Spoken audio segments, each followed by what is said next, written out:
چهره‌های ماندگار.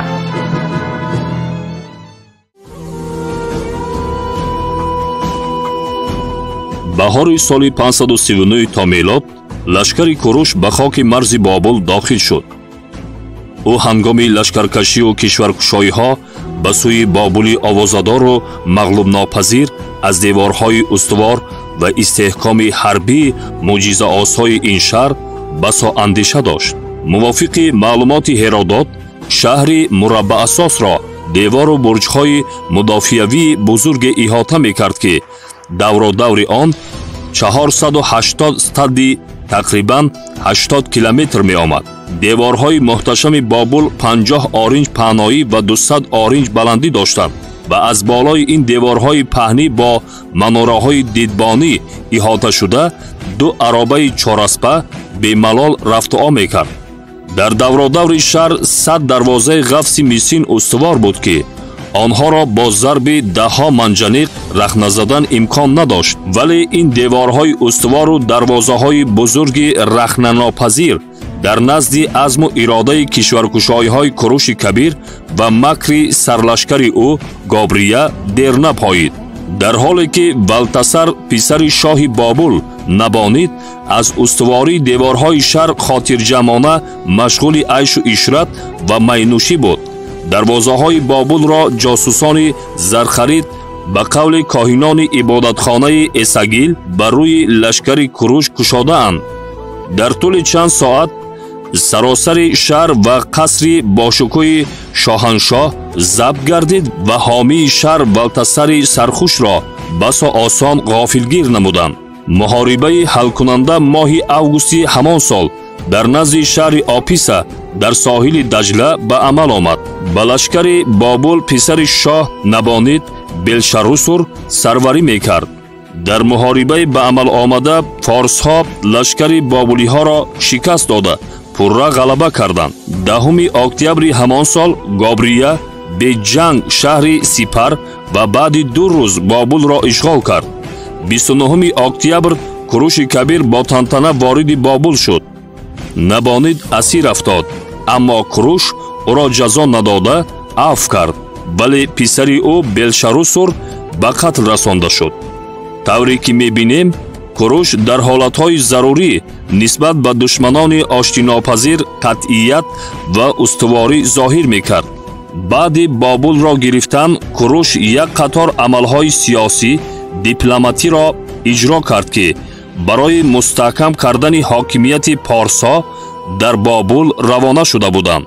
او معبد اساسی بابل اساگیل را برقرار نموده به خدای مردوک قربانی کرد و حقوق و امتیازهای روحانیان این خدا را از نو برگرداند. او اعلامیه انتشار کرده به همه خلقها حقوق و آزادی داد. یهودیان را اجازت داد به وطن خود و یا به هر کجایی که خواهند رفته زندگی کنند. پادشاهی بابل و ساخت مأموری اداروی آن را تغییر نداد. این و دیگر چاره‌بینی‌های کوروش از جانب ساکنان بابل خوش پذیرفته شده موقع او را در منطقه مستحکم نمودند. بعد بابل را گرفتن کوروش فینیکیه و فلسطین اختیاری به اطاعت او درآمدند. اکنون در دست کوروش بابل و تمام شرق بحر میانه زمین بود. نوبت به یگانه دولت توانای منطقه مصر بود که فارس ها آن را ضبط نکرده بودند. اما محققان کاملا درست تاکید کردند که کوروش به شبهه نیت داشت به مصر حمله نماید، اما برخلاف چشمداشت همزمانان کوروش و عالمان معاصر او این کار را به تأخیر گذاشت. ناتنجی های سرحد قسم شمال و شرقی دولت فارس و پی در پی تاخت و تاز نمودن قبیله مساگت ها که از اطاعت کوروش بیرون بودند او را وادار میکرد که قصد لشکرکشیش را موقوف گذارد.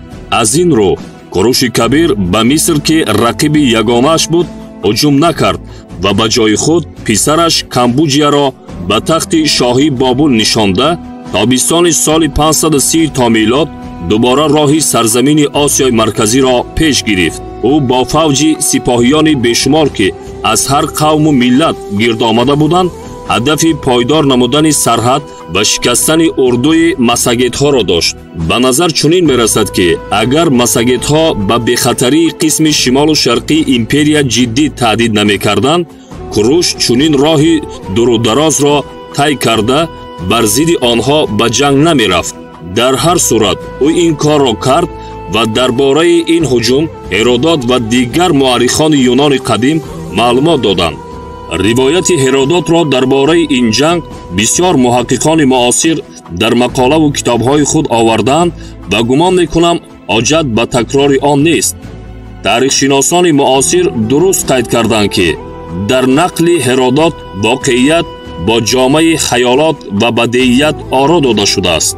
дар бораи мансубияти этникии масагетҳо ва ватани будубошашон миёни олимон чандин ақидаҳо мавҷуданд. аз қавли Ҳеродот чунин ба назар мерасад ки масагетҳо дар сарзаминҳои байни баҳрҳои Каспий ва Арал ва дар атрофи он зиндагӣ мекарданд.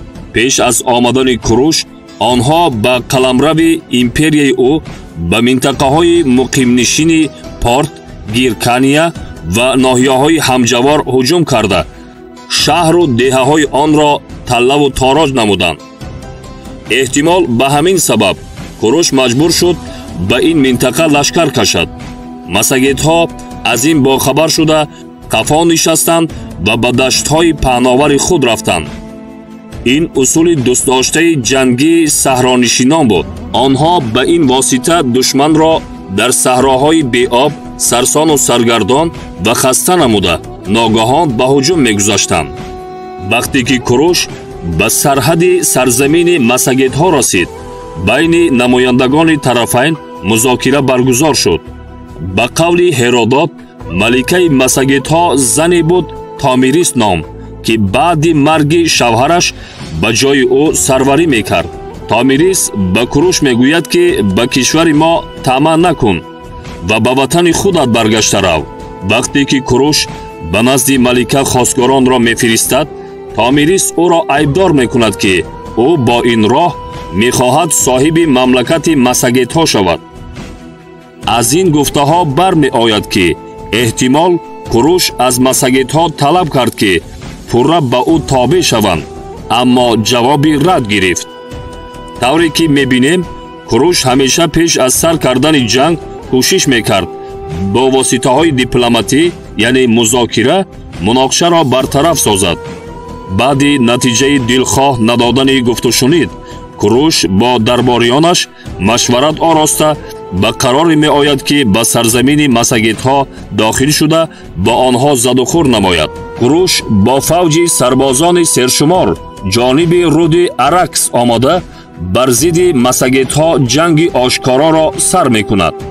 барои убур намудани сарбозон ӯ аз болои дарьё купрукҳо месозад.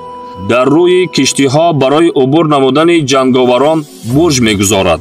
вақте ки Куруш машғули ин корҳо буд, Томирис сӯяш қосиде фиристод бо пайғоми зерин: даст бикаш шоҳи мидиҳо, аз коре ки ба он саргардонӣ.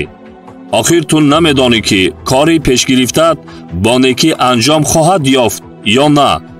боз ист ва дар сари умматони хеш подшоҳӣ бикун. ба подшоҳии мо низ халал марасон, то машғули кори хеш бошем. вале Куруш суханони Томирисро гӯш накард ва бо лашкараш аз дарёи Аракс амударё гузашта масагетҳоро дунболагирӣ кард.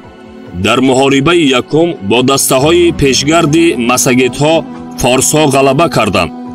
дар ин задухурд писари маликаи масагетҳо ҳалок гардид. Томирис ҳамаи нерӯҳои ҷангиашро гирд оварда ба Куруш ҳамла намуд. ба ман чунин менамояд ки ин муҳориба аз тамоми ҷангҳое ки барбариҳо, масагетҳо то ин дам ба сар бурда буданд, шадидтаринаш будааст.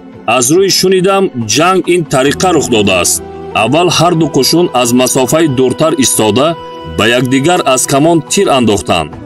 сипас вақте ки тири камон тамом шудааст, ба ҷанги танбатан гузашта найзаву шамширзанӣ карданд.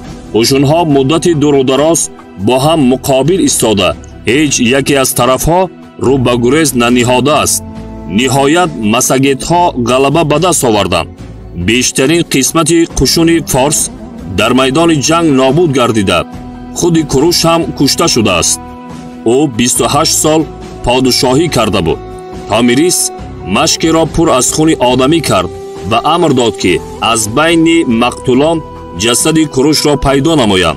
بعد یافتن او سری کوروش را به مشک پرخون غوطانیده با تأخیر گفت: هرچند میبینم که در محاربه بر تو غالب آمدم، ولی تو بر دوشم باری گران اندوه را گذاشتی.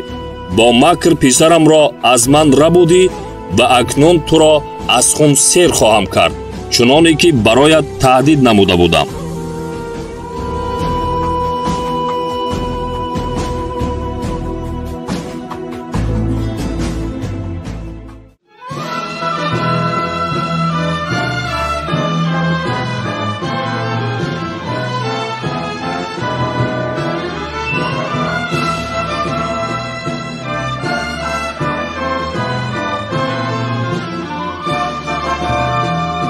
چهره‌های ماندگار.